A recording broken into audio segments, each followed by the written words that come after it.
All right, so good morning, good afternoon, or good evening, wherever you may, whenever you may be listening to this lecture. This disembodied voice is, in fact, that of your instructor, and today we'll be doing something a little different.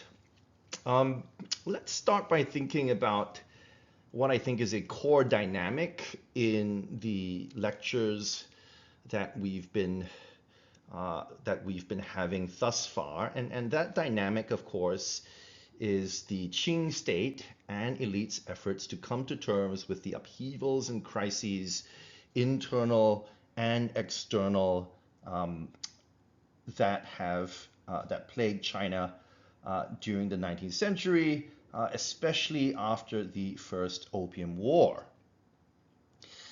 This is a narrative of what we might call variously modernization, the struggle between tradition and modernity. Right? We might frame this narrative in terms of the decline of the Qing, and it is the basis for how many undergraduate textbooks on modern China depict the period until about 1911 to 12 or so.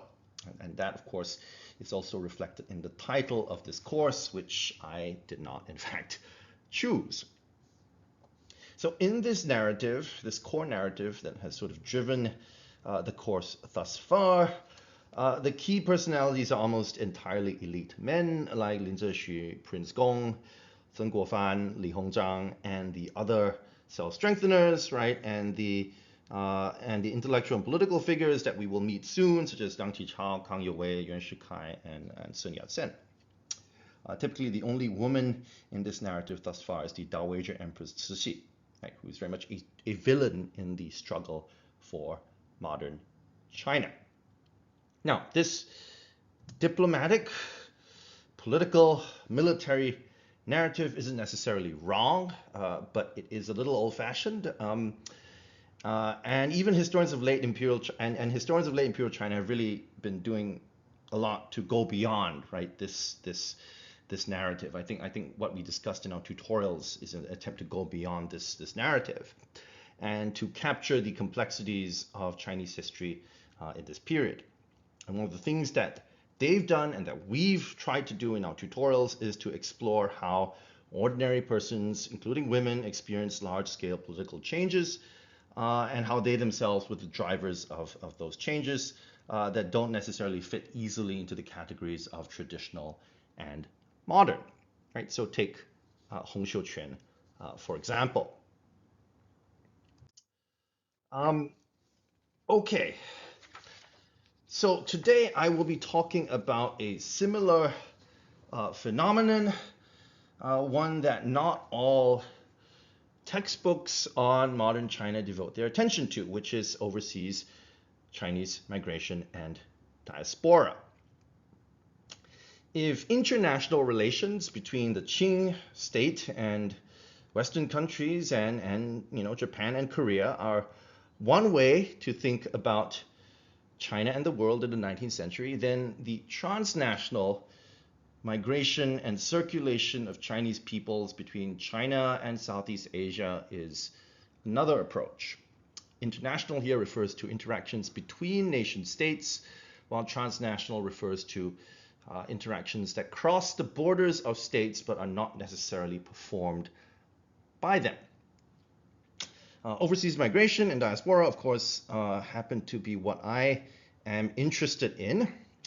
And it is the aspect of the history of modern China that is most directly connected to Singapore's history, whether we look at the age of mass migrations in the 19th century or the new Chinese migrations from the late 20th to 21st centuries.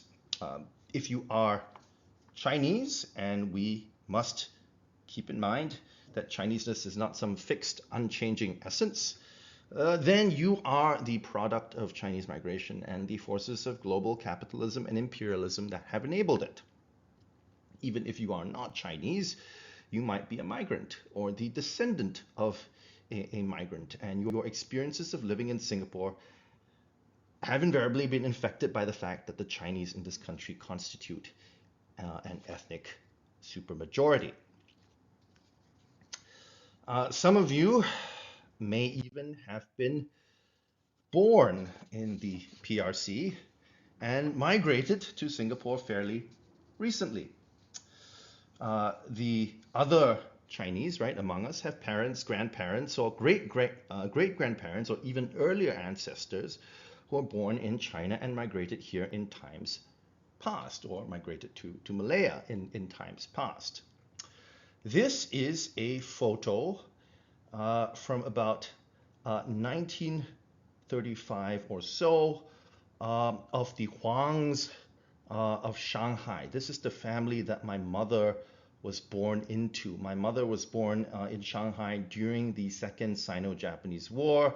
Her family left Shanghai for Hong Kong in 1949 at the end of the Chinese Civil War, and then after that came to Singapore. The gentleman in the center of this photo is my great-grandfather, and the other persons circled are my grandparents and my great-grandfather. My great-grandfather is the gentleman that I've circled on the left of the photo. All right, here's our title page for today. The migration story concerning my mom's family, right, takes place after the end or towards the end of an age of mass Asian migrations, a century beginning in the mid-19th century and ending around 1930, which is when the Great Depression breaks out. Today you will have read some pages from Sunil Amrith, and I think the Amrith reading does a really good job at capturing the contours and dynamics of this age and allowing us to understand Chinese and Indian migrations in comparative perspective. So my lecture today will mostly be about the origins and dynamics of overseas mass migrations from China to Southeast Asia and the rest of the world from the mid-19th century onwards, right? That's the third section of today's lecture. But I will start by talking about how to understand Chinese migrations in general, and next about overseas migrations to Southeast Asia before the 19th century. All right. So with that in mind, let us talk about internal and external migration and the family. In the words of the historian, the distinguished historian of late imperial and modern China, Philip Kuhn, the modern history of Chinese emigration and the modern history of China are really aspects of the same socio-historical process. In other words, migration within China, right, internal migration, and between China and the rest of the world are parallel and comparable processes. Overseas Chinese migration from coastal South China, Fujian and Guangdong was not the only kind of migration taking place, and we should not assume that people in other parts of China rarely left home. So for example, the peopling of South China itself, right? South China is the region roughly below the Yangtze River, and the transformation of this region into the economic, cultural, demographic center of China over many centuries of history, going back 400 years, right? The peopling of South China itself was the product of migration.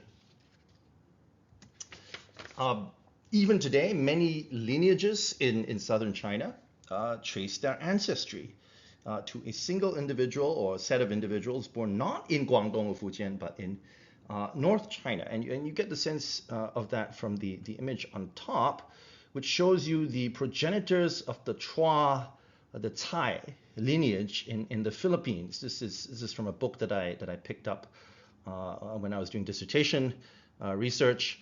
And it shows you the sort of the progenitors of the Chua lineage going all the way back to the Yuan dynasty.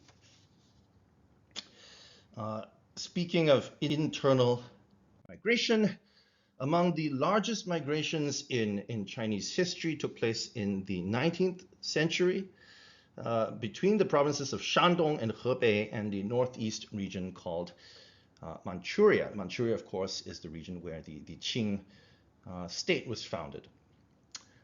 After the 1660s, the Qing state, in fact, banned the emigration of Han Chinese peoples to the homeland, the Manchus, to maintain the cultural distinctiveness of this region. right? So that's how, in part, Manchu identity is constructed. But from the 1860s onwards, the Qing gradually dropped this prohibition and actively encouraged Han settlement of Manchuria. This was in part because of eastward expansion by the Russian Empire. And we believe that from the 1890s through to the early 20th century, 25 million people emigrated from Shandong and Hebei to Manchuria.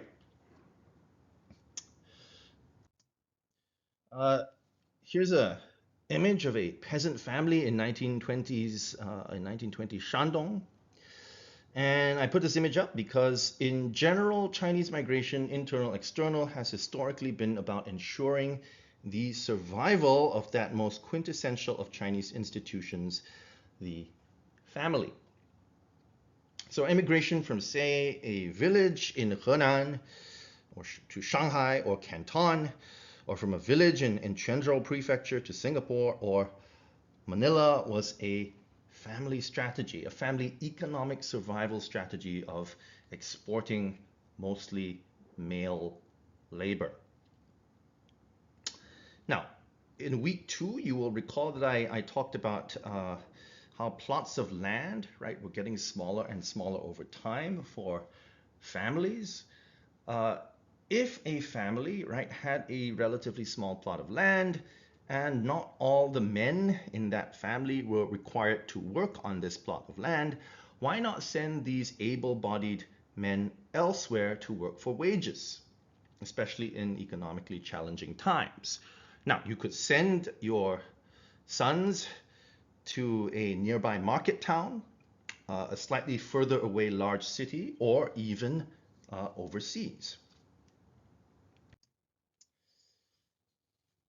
Now, we need to think about this institution, the family, in vertical and horizontal terms, in terms of both time and space. Ritual or ancestor worship is what connected male members of the family to each other across generations. Integrating them into something called the lineage or the clan. The lineage or clan was organized around lines of patrilineal, that is to say, male descent from a focal male ancestor. And if you happen to live elsewhere, it did not mean that you were separated from one's family, and for the following 3 reasons. First, especially if you ventured overseas, you were rarely a trailblazer, and you were usually following in the footsteps of your male relatives, your fathers, your grandfathers, your brothers, your grandfathers, or uncles, and this is what we call chain migration. So migration typically it's not about individuals, it's about following in the footsteps of family members, male family members typically. So even if you were living somewhere else, you were connected by to your family in China by the work that you performed, by your labor, by the money that you earned and that you remitted back home. Now, these remittances constituted a kind of moral obligation to your wife or to your primary wife, since it was often the case that if you went overseas, you married someone else, to your wife, right, to your children, and to your parents. And third, the assumption was that even if you had sojourned overseas or to a distant city, that you would return home at some point after you went abroad. And that if you died while overseas, you might even have arranged for your bones to be returned to your hometown to be buried. Okay, so I'd like now to talk about Chinese migration to Southeast Asia before the age of mass migrations, starting with an overview of the homelands and principal sending regions for migrants, which are the coastal regions of Fujian and Guangdong. The geography of these regions, which I've shown here, helps to explain overseas migration. Much of these provinces are separated from the interior by mountain ranges. Inland Fujian, for example, is completely different from coastal Fujian. And so in both provinces, agricultural land was scarce, and thus survival meant turning outwards towards the oceans rather than inwards. And so we should not think about China and the world. We should not think about the sea, rather, in relation to China and the world as a border. We should think of the oceans and the maritime world as a connecting mechanism, and we should think about the worlds of these Chinese peoples, these spaces within which they moved, as encompassing more than just the territory of the Chinese Empire itself. Now, provincial boundaries do not tell the whole story. So here are some maps of Guangdong and Fujian. And they show us that coastal Fujian comprised two distinct sending regions in the north and south. Hokchu in the north and Hokkien in the south. The former was centered on the city of Fuzhou and the latter on Xiamen. In Guangdong, the Pearl River Delta region formed one sending region, as you can see, centered on our favorite city of Canton, while the prefecture of Chaoshan, right, centered on the city of Shantou, Teochew, right, was another. And so some of you may know that your families traced ancestry to these different parts of Guangdong and Fujian. These different sending regions, as you probably are aware, were also characterized by their various non-Mandarin Sinitic languages or dialects, such as Hokkien, Cantonese, and Teochew. Now, here in Singapore, we typically think of Hokkien and Cantonese and Teochew and Hakka and so on and Hainanese as dialects or Fangyan. But today, many, I would say most linguists consider them sufficiently distinct from Mandarin to be languages rather than simply variants of a language. Another technical term that linguists sometimes use to describe them is topolect. Right? And some of you may in fact speak these so-called dialects. Now, if you're interested in exploring sort of the history of dialect and how dialect came to be distinguished from language, you might want to check out Gina and Tom's wonderful book, Dialect and Nationalism in China, 1860 to 1960. Now, why do these, I'll be calling them languages at this point in time, why do these languages matter as far as Chinese migration overseas is concerned? And that is because the mutual unintelligibility of these languages facilitated cohesion and networking within, obviously, the groups of people who happen to speak them. And so these groups were then more easily able to carve out for themselves specific economic niches within venue societies and resist penetration by outsiders.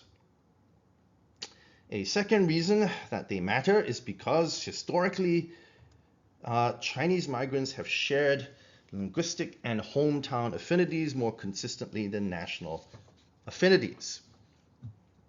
And it is this linguistic pluralism and the link between language and localism that drove early 20th century efforts to install in China Mandarin as the national language or Guoyu.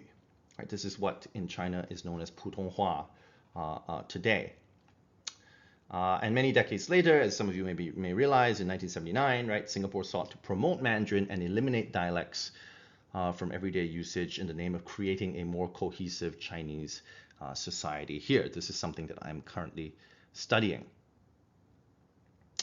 If you're interested in efforts to promote Mandarin, you might want to start with Janet Chen's book, The Sounds of Mandarin. Okay, let us turn now to how the Chinese state, the imperial Chinese state rather, understood overseas migration. Historically, during the Ming and Qing dynasties, Chinese emperors were wary of overseas migration. This was because the economic stability of the empire depended on agriculture rather than on trade, and trade was a less reliable tax base and also frowned on in Neo-Confucian ideology. I think I've mentioned this previously. The rulers of China also feared that extensive contacts between Chinese merchants and foreigners were a security threat. And this is something, a perception that the Qing struggle against the Zheng regime on Taiwan, right, Koxinga, reinforced. And so in the Ming and Qing, the state frequently imposed maritime bans, including one from 1662 to 84 when the Zheng regime was fighting against the Qing. It was not until the late 19th century that the Qing state began to reconsider its attitude towards Chinese who had settled overseas and began seeing them as potential assets to be cultivated rather than traitors to the empire.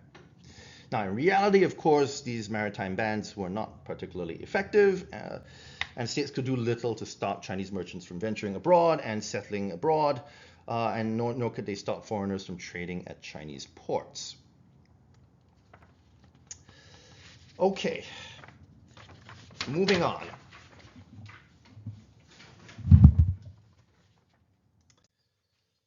Most Chinese before the mid-19th century settled in Southeast Asia. And that is because local power holders benefited from their presence and evenly actively recruited Chinese. Chinese persons served as clients of these Southeast Asian states and enriched both themselves and their patrons while receiving protection and even social status. Now, in the parts of Southeast Asia that had already been colonized by European powers, right? Malacca, for example, Manila and Batavia, Chinese merchants worked and migrants worked for small, relatively weak colonial states that were struggling to control their territories and extract wealth from indigenous populations.